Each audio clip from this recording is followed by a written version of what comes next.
Welcome to the Banker Lamp. Please enjoy the video. In this video, I will explain how to set up your gradebook in Canvas.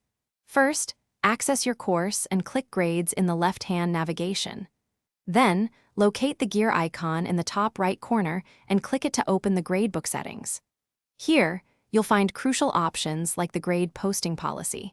You can choose to automatically release grades or manually post them after reviewing. This initial step ensures your grading workflow aligns with your teaching preferences from the start. Next, let's organize your assignments using groups. Click the plus sign next to assignment groups to add categories like quizzes or homework. You can then assign a specific weight to each group, ensuring they add up to 100% of the final grade. For instance, your discussions group could be worth 15%, while projects account for 50%. This structure helps students understand how their overall grade is calculated.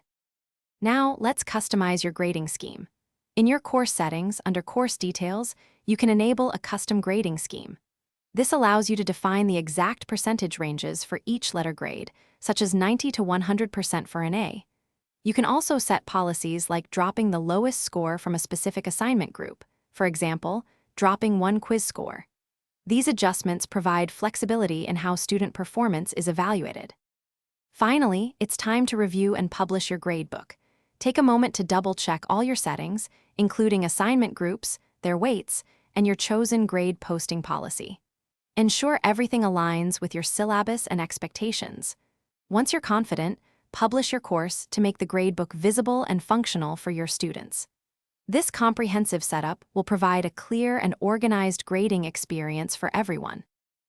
Thanks for watching. If this was helpful, leave a like and consider subscribing. See you next time.